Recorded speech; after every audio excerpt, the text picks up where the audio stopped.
Hello, namaskar. This is Firstpost and you're watching Vantage with me, Palki Sharma.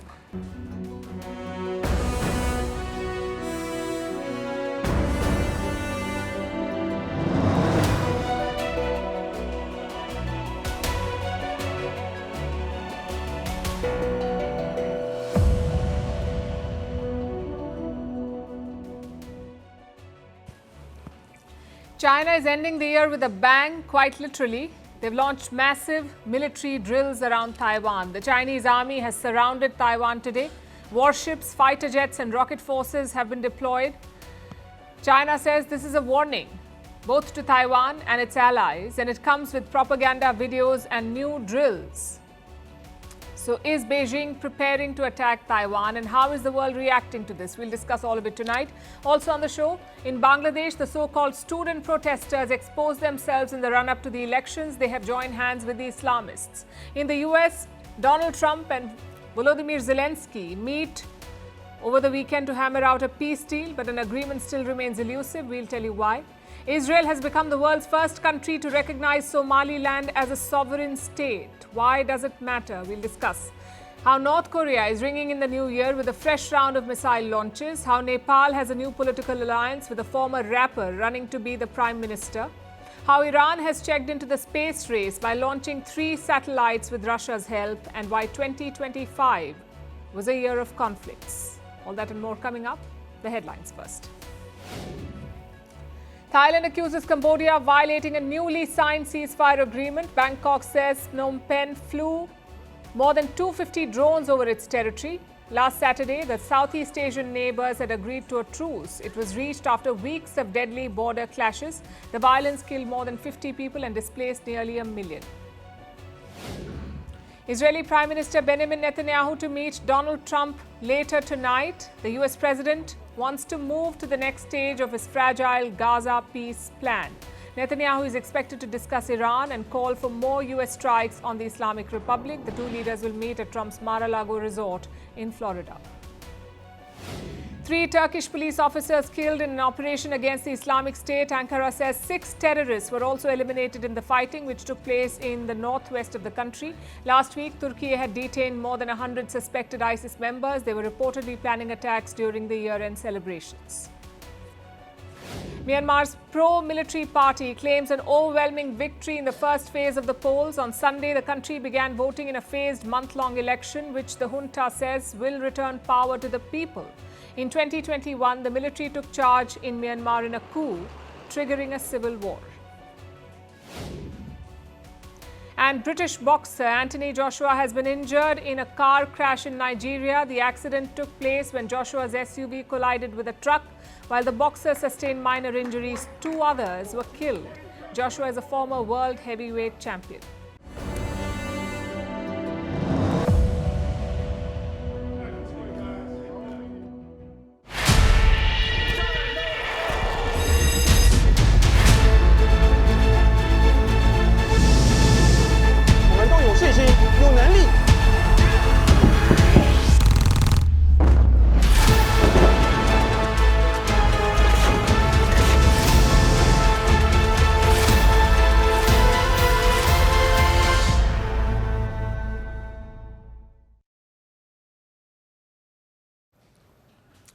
It's the last week of the year and China is wrapping it up with a bang. The Chinese military has delivered a warning to the world. Steer clear of Taiwan.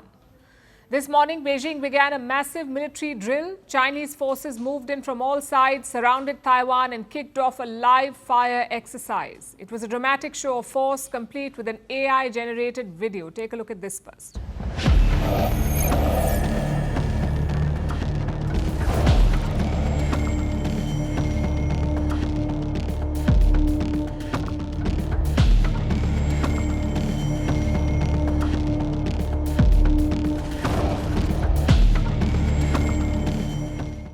China is calling this operation Justice Mission 2025. It's supposed to be a 2-day exercise, but they're being cagey about the schedule, so we don't know when it will end. The drills are being carried out by the PLA, that's the People's Liberation Army, which is what they call the Chinese military, the PLA. And this is a full mobilization. Army troops, Navy ships, Air Force jets, rocket forces. China has deployed troops from all wings of the PLA. And what are they doing? They're practicing blockading Taiwan's ports. How to stop the flow of cargo, how to choke off trade. That's what they're practicing. They simulated attacks on enemy ships, and they trained how to block outside help from reaching Taipei. They've also issued a blunt statement, the Chinese. Their military has said that these drills are a quote-unquote stern warning. I want to emphasize that the Democratic Progressive Party authorities stubbornly adhere to the stance of Taiwan independence, attempting to seek independence through the U.S., even at the cost of turning Taiwan into a powder keg and an ammunition depot. This fully exposes their vicious nature as peace destroyers, troublemakers, and war instigators. Well, that's the opposite of subtle, that statement. China wants the world to take its warning seriously. And the drills were not limited to the waters around Taiwan. They spilled into the press too. Chinese mouthpieces went into overdrive. Look at this poster carefully. This is what they released. It shows flaming arrows flying from China and hitting green bugs on Taiwan's map. What do these bugs represent? These green bugs are meant to show Taiwan's pro-independence leaders, their elected officials, men and women who support democracy in Taiwan. Beijing is showing them as pests. And there's another thing on the poster, a foreign warship. It looks as if it's fleeing the scene. Again, it's a not so subtle message, because this is not a random warship. It represents Taiwan's military allies, the United States and Japan, the two countries that are most likely to support Taiwan if China invades. So while these drills are about Taiwan, they're also aimed at Washington and Tokyo. And I'll tell you why I say that. During this exercise, Chinese forces practiced a specific scenario: how to stop foreign intervention, how to block help, and how to block military aid from the US or Japan. And this is significant because this is the first time that the PLA has rehearsed such a scenario. You can say that these drills have two goals: to practice invading Taiwan and to practice stopping its allies from entering the conflict. But why is China doing this now? It could be responding to two flashpoints, two events that happened this year. One, the US sold more weapons to Taiwan, weapons worth $11 billion. This includes missiles, drones, and radar systems. Beijing sees this as a direct threat, and that is the first flashpoint. The second one is about Japan. Last month, their Prime Minister spoke in Parliament. She said if China attacks Taiwan, Japan could join the conflict. And that statement upset Beijing. Their response was angry and aggressive. They issued travel warnings. They canceled flights to Japan. They stopped seafood imports. They even tried to get Donald Trump to pull up Tokyo. Despite everything, Japan has stood its ground. So now China is upping the stakes with fighter jets, warships, and missiles. It would be wrong to call it just a drill, because this is a loud warning, and Taiwan has responded to it with a video of its own, an attempt to showcase its war readiness.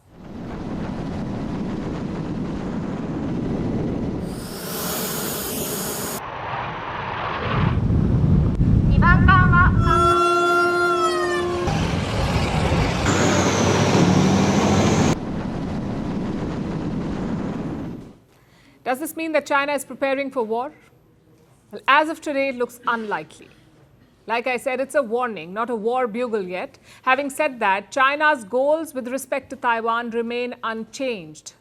Beijing wants to control Taiwan, and it is showing the world that it is prepared to fight for it. These drills are basically a show of strength, a preparation for all scenarios, and a demonstration of China's political will to take Taiwan by force if needed.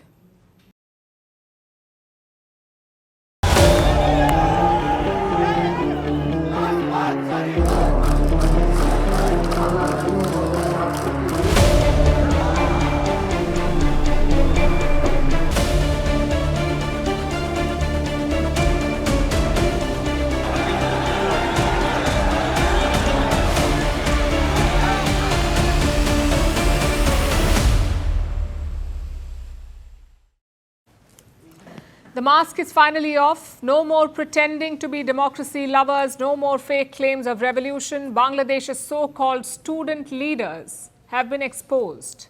They're not some liberal freedom fighters. They're radical Islamists. Why? Because they're aligning with the Jamaat-e-Islami. And we have the full story for you tonight. The 2024 uprising in Bangladesh was led by these students. Thousands of them hit the streets of Dhaka. They forced Sheikh Hasina to flee the country. Later, these students formed a political party. They called it the NCP, the National Citizen Party. That's what this so-called student party was called. This party was supposed to represent the 2024 student protesters, their so-called revolutionary spirit. But 1 year later, they're tying up with the Jamaat. It's a decision that has split the NCP. Around 30 founding leaders opposed this alliance. They threatened to quit if it was approved. One leader called the alliance the grave of youth politics. Another called the Jamaat unreliable. Despite these objections, the alliance was okayed. It confirms what we already knew about the student movement. It may or may not have started with good intentions. It may or may not have been an organic protest, but it has definitely been hijacked by radical Islamists. And those same radicals are trying to take over Bangladesh now. In the NCP, one man is leading that charge, and that's their convener, Nahid Islam. He has repeatedly accused India of meddling in Bangladesh. Recently, he linked India to the killing of a student leader, Osman Hadi. He linked India to the killing of Osman Hadi. No proof, no investigation. In fact, even the Bangladesh police has rejected the India angle. Yet Nahid Islam was peddling it. And now he is defending the NCP's alliance with the Jamaat. Listen to this. The murder of Osman Hadi has shown that hegemonic forces still exist in Bangladesh. The dictatorship we overthrew on August 5th is attempting to sabotage the election. Therefore, for the sake of greater unity, we have reached an electoral understanding with Jamaat. Now, just to be clear, some unknown gunman killed a student leader. Nobody knows why or on whose orders, and that prompted Nahid Islam to align with the Jamaat. How believable is that? Maybe young Bangladeshis do not know enough about the Jamaat, so here's a quick recap. The Jamaat supported Pakistan in 1971. The Jamaat helped Pakistani soldiers commit genocide on the people of Bangladesh. And it's all documented. How the Jamaatis killed innocent civilians, how they rounded up women and minorities, how they aided Pakistan's military. It is all documented by Bangladeshi historians. But I guess the student leaders do not care. And the hypocrisy is glaring. The student leaders accuse Sheikh Hasina of a genocide, yet they have no problem aligning with convicted mass murderers. And I mean, it's great company. In the last couple of days, the Islamist parties had a new visitor, a Taliban team from Afghanistan. They toured Islamic schools and met political leaders. Like I said, great company. I'm sure it captures the spirit of the 2024 uprising. Either way, that's one half of the story. A radical Islamist faction hoping to capture power. That's one half. The other half is the BNP, the Bangladesh Nationalist Party. Their leader is Tariq Rahman. He returned to Bangladesh last week. He ended 17 years of exile in London. And in Dhaka, he's hit the ground running. Late on Friday, Rahman visited a 1971 war memorial. He paid tributes to the fallen soldiers.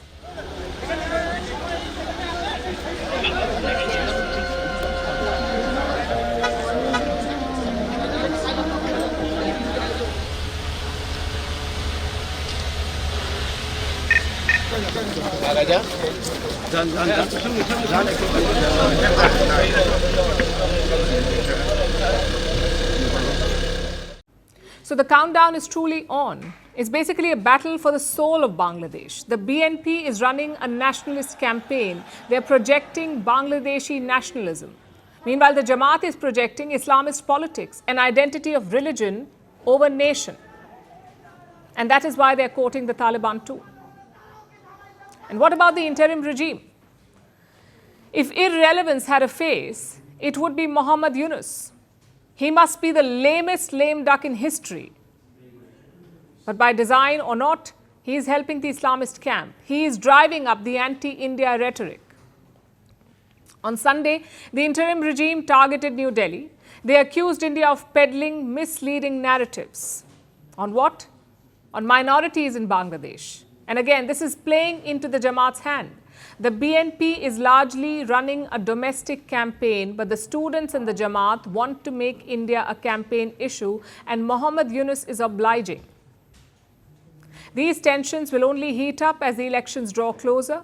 India may want to be a spectator during the polls, but expect the campaigners to drag India in.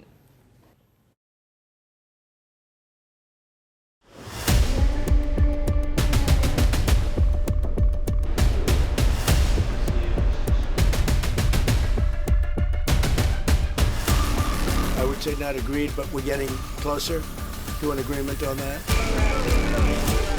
Next time in Moscow. Russia's going to be helping. Russia wants to see Ukraine succeed. Once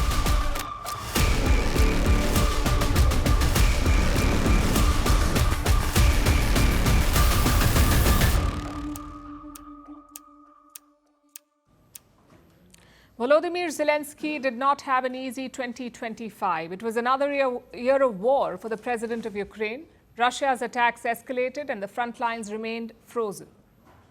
Zelenskyy began the year with a showdown at the Oval Office. He met Donald Trump at the White House. A shouting match followed, and he had to walk away without a deal. In the months that followed, there were more meetings, more diplomatic efforts. The tone certainly softened, but peace remained elusive. And now a question looms over Zelenskyy. Is he ready to give up land? Will Ukraine cede territory to secure peace? Because it seems he cannot have both. Although he's trying. Yesterday he went back to the United States, this time to Miami in the state of Florida, and he met President Trump again. The location was Mar-a-Lago, Trump's golf resort. The agenda was quite simple: find a way to end the war in Ukraine. And like any meeting with Trump, this one too had its moments. Are you okay? Is everyone fine? Margot, if you would, I think you could sit outside and have some food. Would you like to have food, or do you consider that a bribe?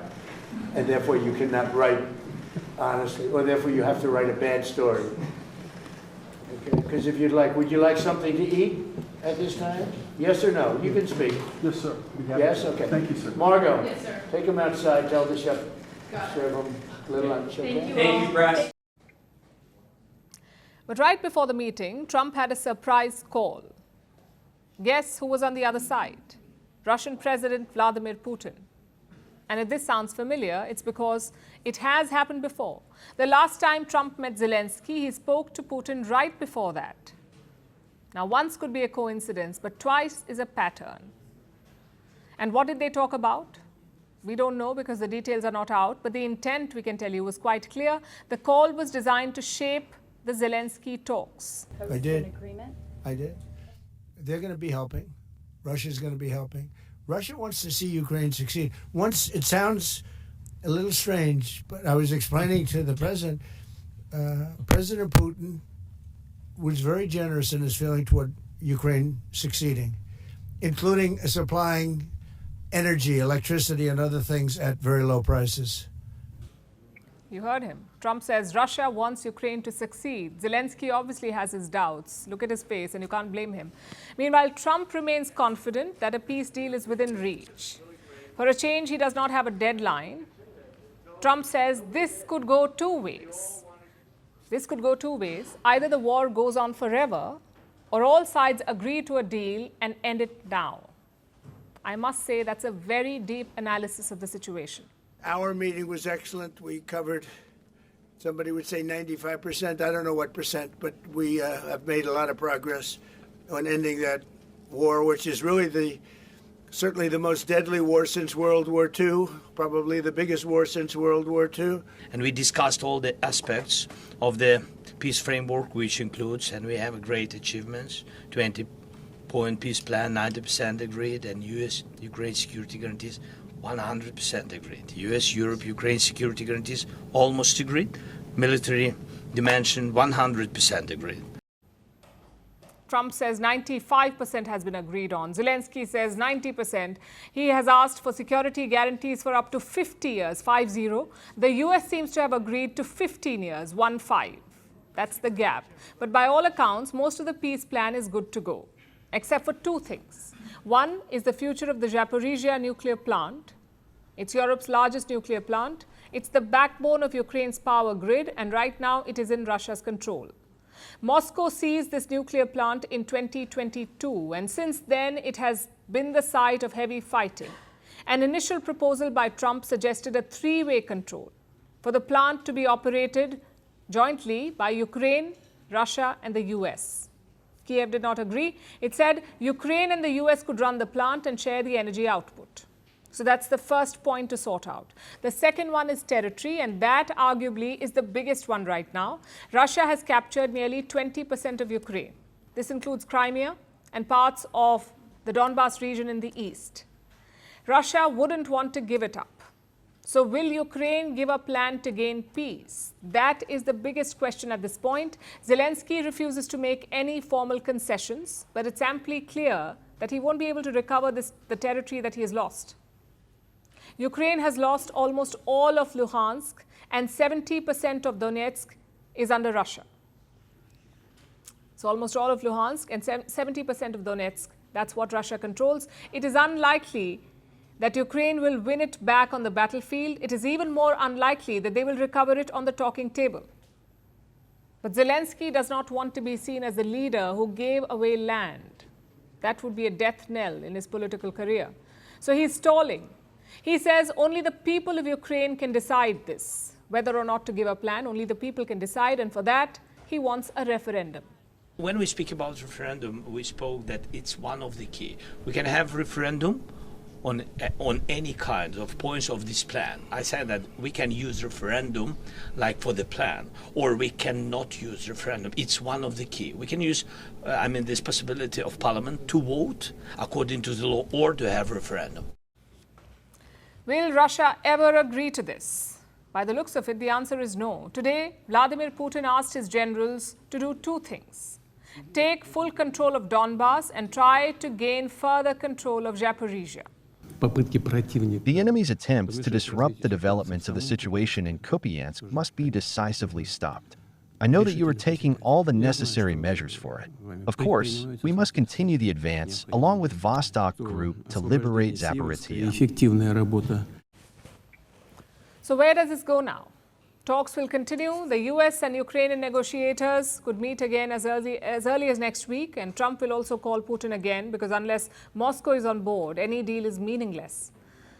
Ukraine, Europe and the US will keep negotiating through January. Trump will meet European leaders. So basically, diplomacy is in full swing. Will 2026 finally bring a deal? More importantly, if it does, what would Ukraine look like after the war? The world is watching. I'm signing now, as we speak, Israel's official recognition of Somaliland.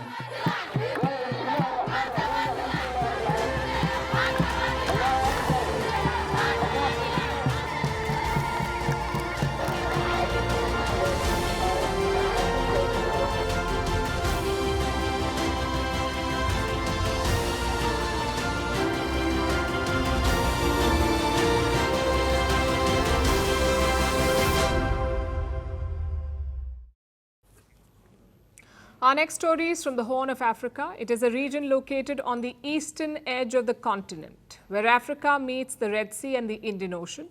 This is a strategic corridor for global trade, and now it's at the center of a new diplomatic storm, because Israel has recognized a new country here, the country of Somaliland. Israel has recognized Somaliland as an independent state. It's the world's first country to do so. Israel is the world's first country to offer this recognition. And it's contentious because Somaliland is a breakaway region of Somalia. So why has Israel done this? And why does Somaliland matter? Tonight we'll break it down for you, and we'll start with a map. This is Somaliland. It is located in the north of Somalia along the Gulf of Aden. It faces the sea, which happens to be one of the world's busiest shipping routes. Now, in the past, Somaliland and Somalia were different states. Somaliland was a British colony. Somalia was under Italian occupation. Then in 1960, both regions merged. Together they became the modern state of Somalia. But that union did not last because power became centralized in Somalia's capital, Mogadishu, and people in the north felt marginalized and excluded. In the late 1980s, Somalia descended into a civil war. The central government in Mogadishu collapsed. There was a lot of chaos, and amid this chaos, Somaliland declared independence. They said we are a separate country. The year was 1991, and since then, Somaliland has operated separately from Somalia. They have their own president, their own parliament, their own currency, their own security forces. This has been going on for more than 30 years. And yet, no country in the world has ever formally recognized Somaliland. Not the United Nations, not the African Union, no global powers, none of them recognize Somaliland as a separate country. They continue to treat it as part of Somalia. And why is that? Because they fear that it would have a domino effect. It would encourage other secessionist movements in Africa. But that has changed now, because Israel has become the world's first country to formally recognize Somaliland as a sovereign and independent state. Prime Minister Benjamin Netanyahu called it a historic decision. It's good to talk to you, and before anything else, I want you to know that I'm signing now, as we speak, Israel's official recognition of Somaliland and its right of self-determination. Our friendship is seminal and historic. So I'm very, very happy, and I'm very proud of this day, and I want to wish you and the people of Somaliland the very, very best. This announcement met with celebrations in Somaliland. Crowds gathered in the streets and flags were raised.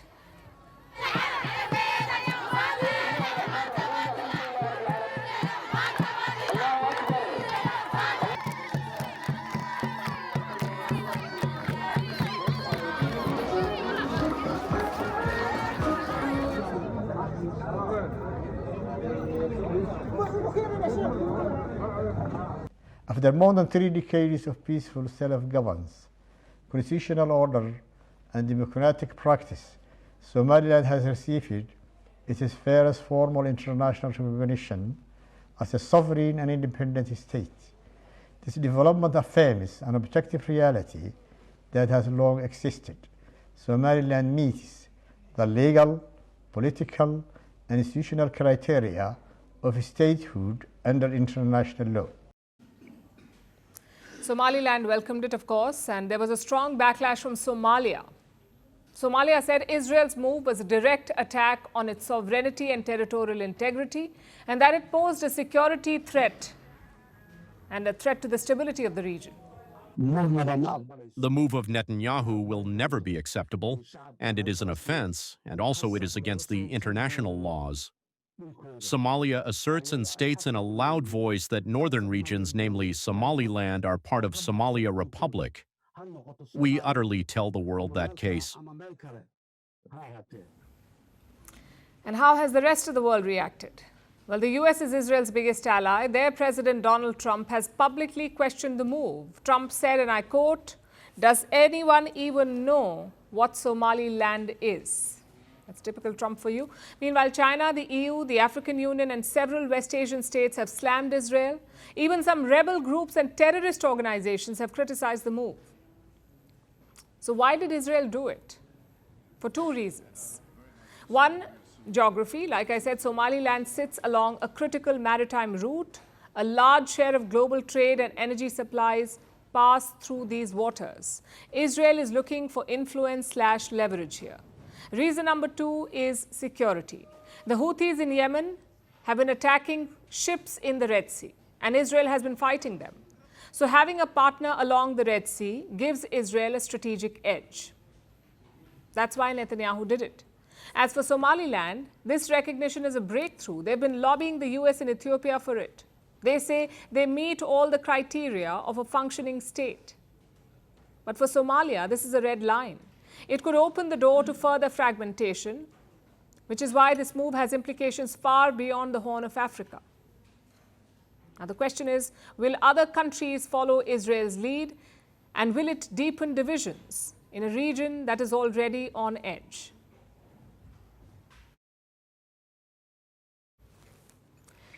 How do you ring in the new year? Different people have different ways to do it. Some party hard, others spend time at home. North Korea's Kim Jong-un fires missiles.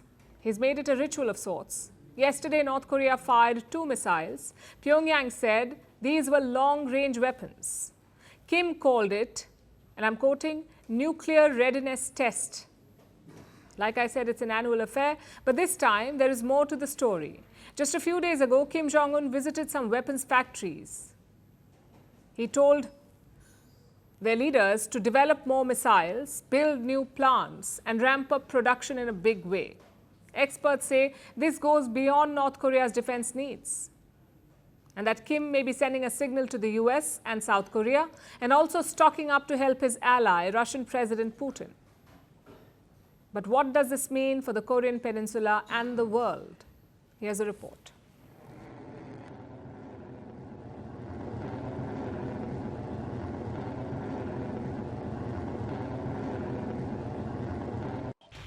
North Korea is marking the new year by testing missiles again. This has become a bit of a pattern. Every year, around this time, Kim Jong-un flexes his military muscle.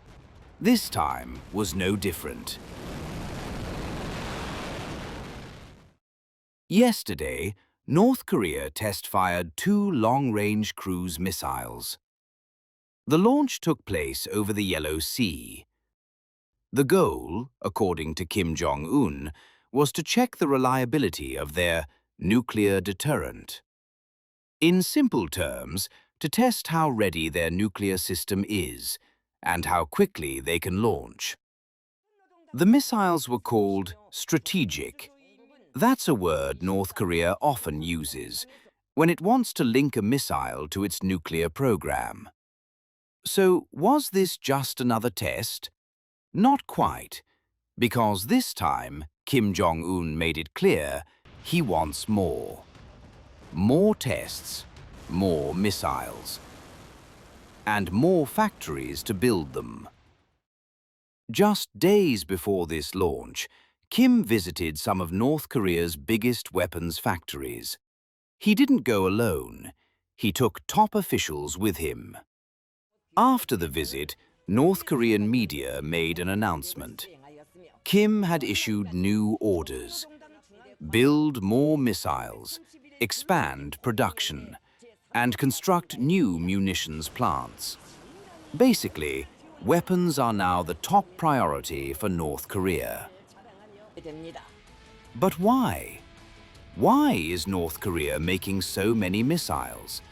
And who are they really for?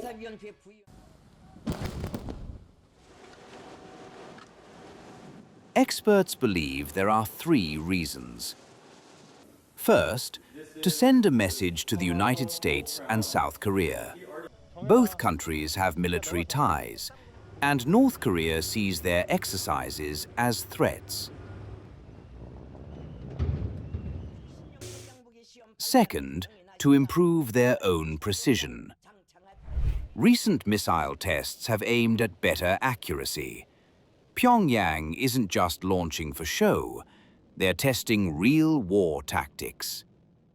And third, North Korea might be preparing to sell weapons to Russia.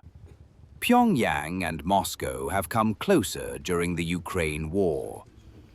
North Korea has supplied Russia with artillery, missiles, and even soldiers. So, these new tests and production orders, they may not be just about North Korea's defense. They could also be about building stock for a close ally. And there's more coming. North Korea is planning a big political gathering in early 2026. It will be the first party congress in nearly 5 years. And Kim says that's when he will unveil new modernization plans. The world, especially the US and South Korea, will be watching closely. Because in the Korean peninsula, peace often hangs by a thread, and Kim Jong-un is sharpening his knives.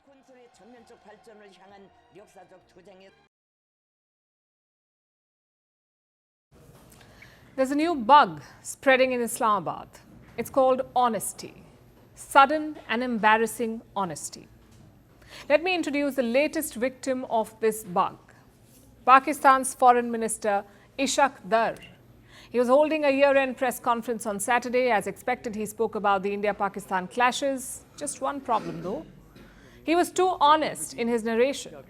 Ishaq Dar admitted that India struck Pakistan's military bases, especially the Noor Khan base. Listen to this. जो गलती थी वो India ने ये की कि नूर Khan base के ऊपर उस रात को 2:30-3 बजे के करीब फिर अटैक कर दिया.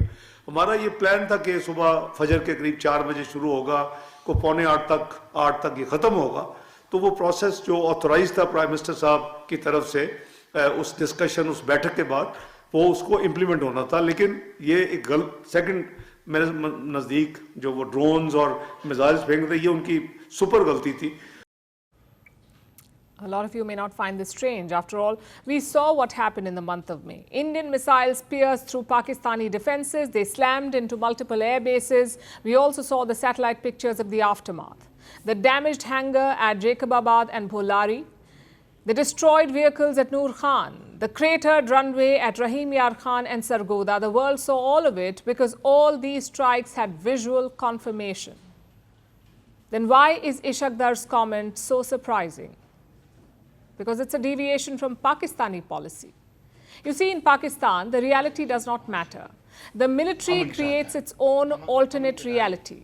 And in that reality, they never lose a war. In that reality, Indian missiles never penetrated into Pakistan, they never slammed into Pakistani bases, and they never destroyed runways or hangars. This is the reality that Pakistan's military had conjured. But this weekend, Ishaq Dar popped a hole in it. He admitted that Indian missiles struck Noor Khan Air Base. I'm sure the generals are livid because India had hit some 11 bases in the month of May and Noor Khan was the most embarrassing one. Noor Khan is located between Rawalpindi and Islamabad. It is home to half a dozen fighter squadrons. And it is right next door to Pakistan's military headquarters, yet India struck it effortlessly. The generals tried hard to keep the truth under wraps, but Ishaq Dar came out of syllabus. And he is not alone. Another top Pakistani official has also caught the honesty bug. That's their president, Asif Ali Zardari. He too has dropped a truth bomb. Zardari says he was asked to hide in a bunker during India's attack. My military secretary came to me and said, "Sir, the war has started." He said, "Sir, let's go to a bunker." I said, "If martyrdom is to come, it will come here. Leaders don't die in bunkers. They die on the battlefield. They don't die sitting in bunkers." Zardari claims he refused the advice. But I'll tell you who did not. Pakistan's Supreme Commander Asim Munir. Reports say he was in a bunker when the attacks escalated. Asim Munir went in as a general and he came out as a field marshal. So looks like Zardari missed an opportunity for a free promotion. But jokes aside, there is a pattern here. We saw it first with their defense minister, Khwaja Asif. Every time he spoke, he helped India's case. He started by admitting that Pakistan used to sponsor terrorists. You do admit, sir, that Pakistan has had a long history of backing and supporting and training and funding these terrorist organizations. Well, we have been doing this dirty work for the United States for about 3 decades, and West, including Britain. Then he cited social media as proof of Pakistan's military success. All those clips went viral in May. They helped India build its case against Pakistan. Then their Prime Minister himself slipped up. He too admitted the strike on Noor Khan base. Listen to this. Sayyid Asim Munir ने मुझे secure phone पे मुझे बताया कि वज़ीर-ए-आज़म साहब, हिंदुस्तान ने अपने बैलिस्टिक मिसाइल्स अभी लॉन्च किए हैं, एक नूर खान एयरपोर्ट पे गिरा है और कुछ और दूसरे इलाकों में गिरे हैं. And now Ishaq Dar and Zardari have joined in, which makes you wonder what is going on in Pakistan.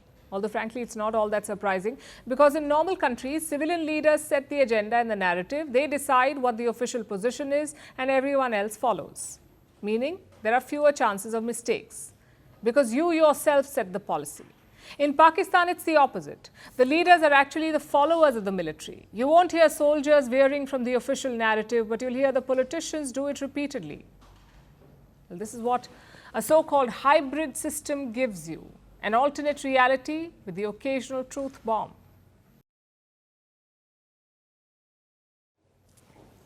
Our next story is from Nepal. The Himalayan country is back in the headlines today, but this time it is not for a protest or a crisis. This time it is for a political realignment. Nepal is going to polls in March 2026, and in the run-up to that, two prominent figures have joined hands. They have formed an alliance. And who are these people? One is a television anchor turned politician. The other is a rapper turned mayor. Both have risen to national prominence after the Gen Z protests earlier this year, and now they're coming together with a shared political goal to change Nepal's old political order. Our next report explores. Nepal's political landscape is shifting again. But this time, it is not through backroom deals or party defections. Rather, it is through an alliance that has caught the country's attention. Two of the most recognizable figures outside the traditional political establishment have come together. This is just months before a crucial national election in March 2026. Rabi Lamichhane, a former television anchor turned politician, and Kathmandu's mayor, Balendra Shah, better known as Balen, have announced a political partnership. This partnership could likely reshape Nepal's electoral map.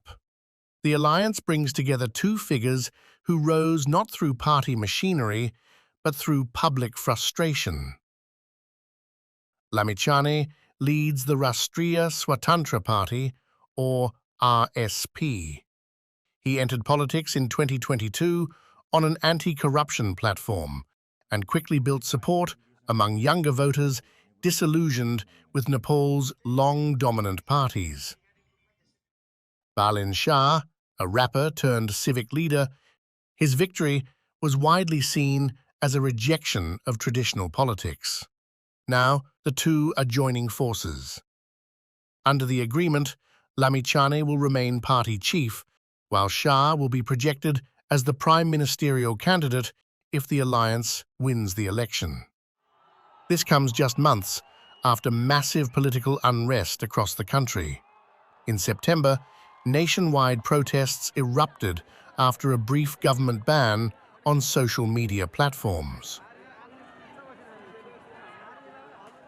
The demonstrations quickly grew into a wider movement against corruption, unemployment, and political stagnation. At least 77 people were killed during the unrest. The protests forced the resignation of then Prime Minister KP Sharma Oli and triggered the formation of an interim government under former Chief Justice Sushila Karki. Both Lamichhane and Shah emerged as prominent figures during that period. They drew support from young voters who had mobilized during the protests. Their alliance now seeks to convert that public anger into electoral momentum. Nepal's Election Commission says nearly 19 million people are eligible to vote in the March elections. A large share of first-time and younger voters are expected to play a key role in the upcoming elections. However, traditional parties have questioned the experience and readiness of the new alliance. Yet supporters say the partnership reflects growing frustration with decades of political dominance by the same groups. For many voters, this election has become a test of whether Nepal's political system can accommodate change. As campaigning begins, the alliance between Lamichhane and Shah is now positioned at the center of that question.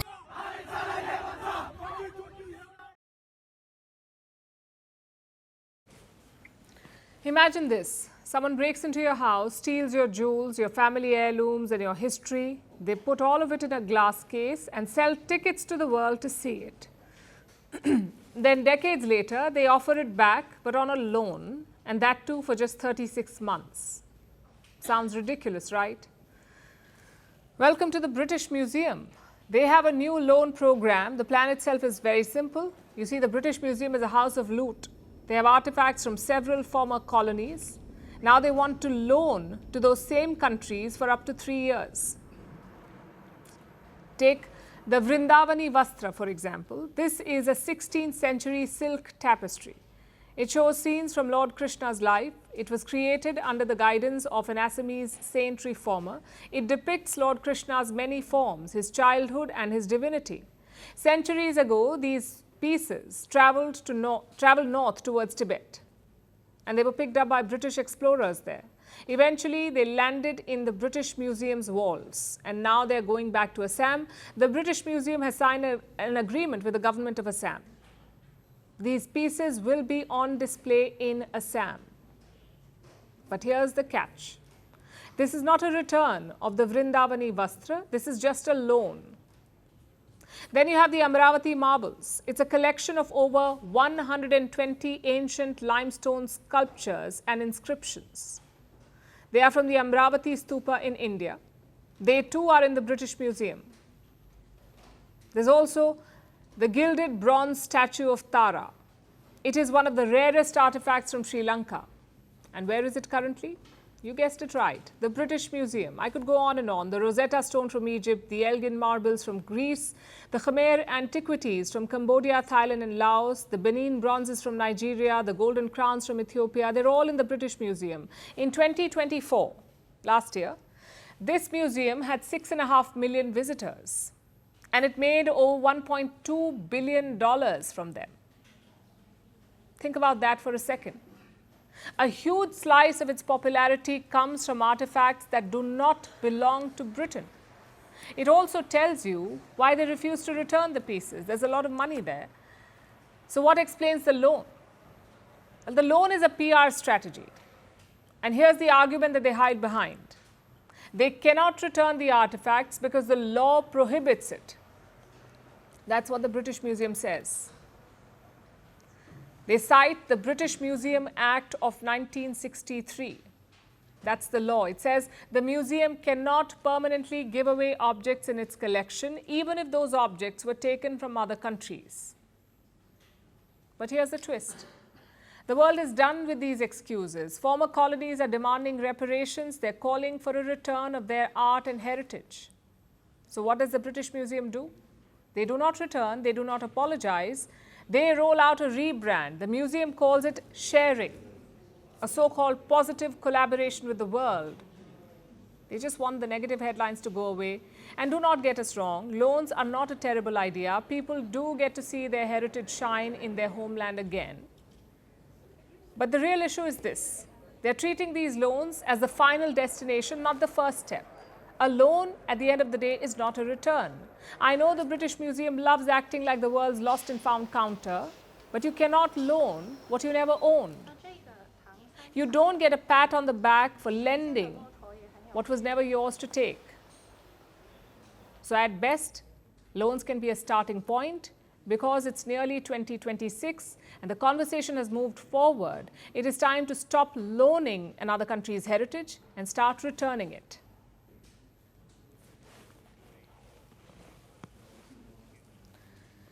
Our next story is about Iran's space program. For years, it has faced heavy Western sanctions.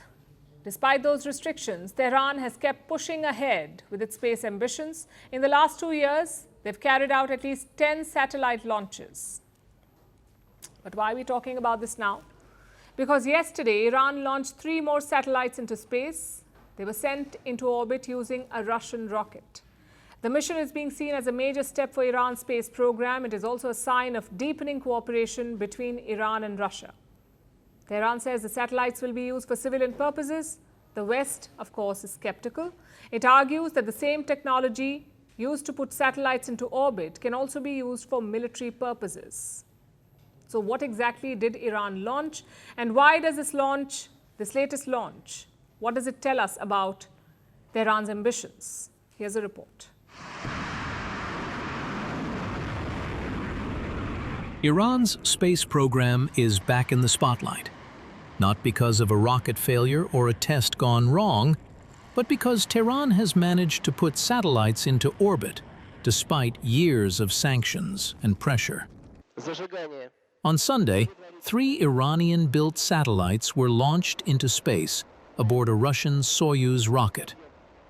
The launch took place from Russia's Vostochny Cosmodrome in the country's far east.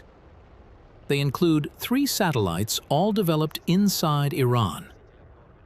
Officials say the satellites will help with agriculture, disaster management, and mapping. It was Iran's second satellite launch this year. In July, Tehran also sent another satellite into orbit using Russian launch systems, a sign of deepening space cooperation between the two countries. This partnership matters. Russia has become Iran's main launch partner as Western sanctions continue to restrict Tehran's access to global space markets. The United States and several European countries accuse Iran of using space launches to advance missile technology. They argue the same rockets used to place satellites in orbit can also be adapted for long-range ballistic missiles. Iran rejects that claim. Tehran maintains that its aerospace industry is peaceful and complies with UN Security Council resolutions imposed over its nuclear program. It also says its space program is civilian and focused on science, communications, and development. Still, the overlap between satellite launch systems and missile technology keeps the program under intense international scrutiny. Iran's space ambitions are not new. The country first launched its own satellite in 2009.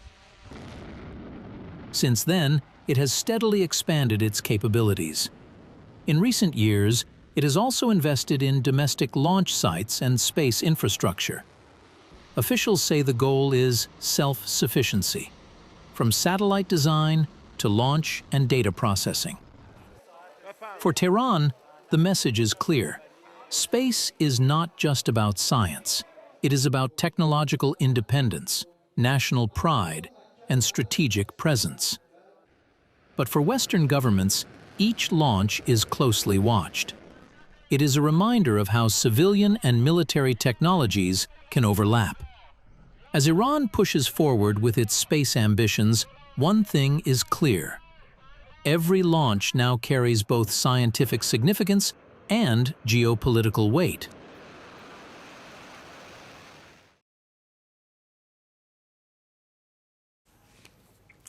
As 2025 comes to an end, it's time to look back. What were the defining events of this year? What shaped politics and lives? The answer, we say, is conflict. 2025 was dominated by lethal and often bloody wars. You had nuclear powers in the mix. You had rogue regimes justifying their tag. You had ceasefires that broke down in months. And most importantly, you had a steep human toll. Just look at the numbers. Some 831 million people were exposed to conflicts in 2025. 831 million people. That's around 16% of the total human population. Out of these, more than 240,000 people died. I know these numbers sound horrifying, but there's a story behind each of them, a story that must be told. In Ukraine, the war dragged on for another year. Russia has been deploying a two-pronged strategy. One is brutal trench warfare in the eastern Donbas region. The other is relentless air attacks. Both sides, Russia and Ukraine, together launched around 26,500 attacks in 2025. 26,500 attacks in 1 year. That's 53% up from the last year. And casualties? More than 2,000 civilians were killed this year. This is just the civilian toll, 2,000. It's been a slow, grinding year of fighting. Then you had Israel. Israel attacked a total of 6 countries this year. Palestine, country, region, whatever you call it, Iran, Qatar, Lebanon, Syria, and Yemen. The human cost was highest in Gaza. More than 16,000 civilians were killed only this year. Thankfully, the Gaza war ended in October. There are accusations of ceasefire violations by Israel, but the large-scale bombing is over. And amid the Gaza war, Israel also launched strikes on Iran. They hit Iran's nuclear facilities for the first time ever. In response, Iran fired back. This led to 12 days of war between Israel and Iran. Iran fired more than 500 ballistic missiles at Israel. The fighting eventually drew the Americans in as well. The US deployed its B-2 bombers to strike Iran's nuclear sites. And that escalation led to a de-escalation. In terms of symbolism and damage, this war was quite significant. You had Iranian missiles slamming into the heart of Israel. You had Israeli F-35s hunting Iranian radars and missiles. It was clearly an inflection point. A decades-long shadow war erupted into full-blown fighting. Further east, there was another conflict, India versus Pakistan.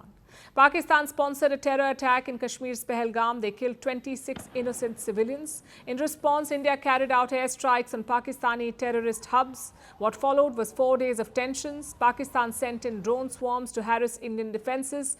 They also fired ballistic and cruise missiles, but no luck. Indian air defenses were too good for them. First, all Pakistani projectiles were shot down, then Pakistani air bases were pummeled. After 4 days, Islamabad had had enough. They called up India and asked for a ceasefire. Again, this was a very significant flashpoint. The first prolonged India-Pakistan conflict in 25 years. Now let's move even further east. There was an unlikely flashpoint in Southeast Asia, Thailand versus Cambodia. Both of them have long disputed a colonial-era border. But in late July this year, things escalated. Thailand launched airstrikes into Cambodia. Tens of thousands of people were forced to evacuate. Then out of nowhere came a ceasefire. Both countries thanked Donald Trump for mediating the ceasefire. Apparently, he threatened tariffs to end the fighting. Unfortunately, his strategy did not work because in early December, the fighting resumed. Over the weekend, another truce was negotiated, but drones and projectiles continue to fly. These are the conflicts that people saw and talked about. Several others simmered unseen.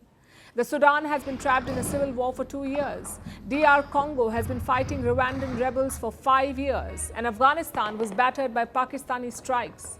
Plus, some of the conflicts are entering the new year with the US, like the US-Venezuela tensions. The question is, what is the impact of such a conflict-ridden year? For starters, it normalizes violence. Do you remember when the Ukraine war broke out? No one could believe what was happening. A war was unthinkable in the 21st century. Now compare that to 2025. You had nuclear powers lobbing missiles at each other. One country attacking 6 others in 1 calendar year. All of this shows how conflicts lead to more conflicts. And that's the second thing. It weakens the global order. Every conflict exposes the pitfalls of our system, how ineffective the United Nations is, how toothless the global courts are, and how hypocritical our world powers are. This emboldens rogue actors to make their moves, which is why 2026 is a year to watch out for. If the Ukraine war can be ended, it could set off a domino effect. If not, more countries may opt for the battlefield over diplomacy.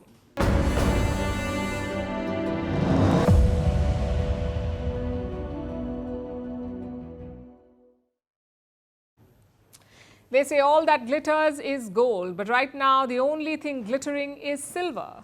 Silver has soared over 170% this year, and it's still climbing.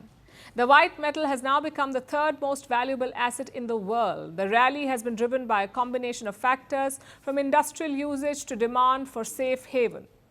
But the internet is losing its mind. Take a look.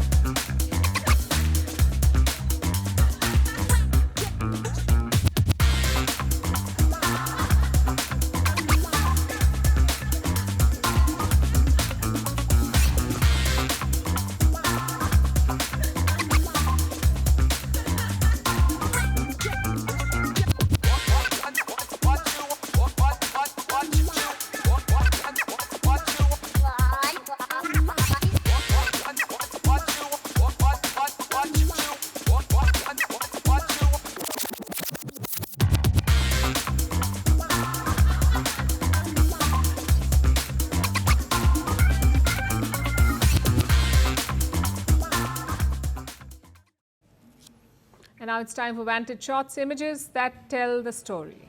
INS Kondinya, which is a recreation of a 5th century ship, starts its journey towards Oman.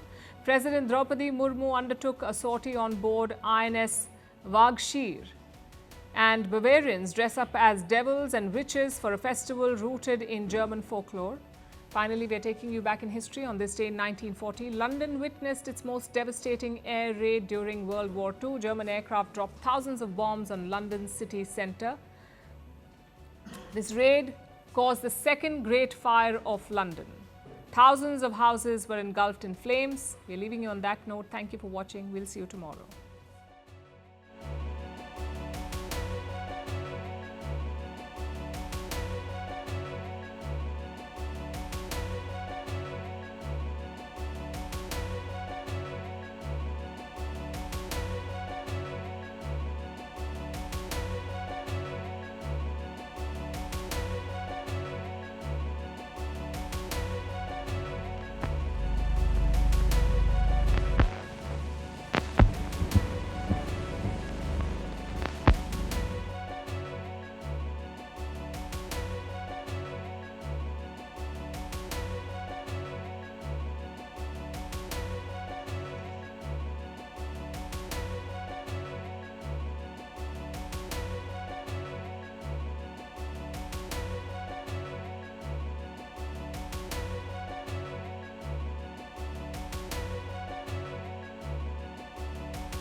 Want the facts? The latest developments? News that gets straight to the point. Well, we've got all three just for you. This is Firstpost Live, a brand new show, your window into what really matters. Don't miss it.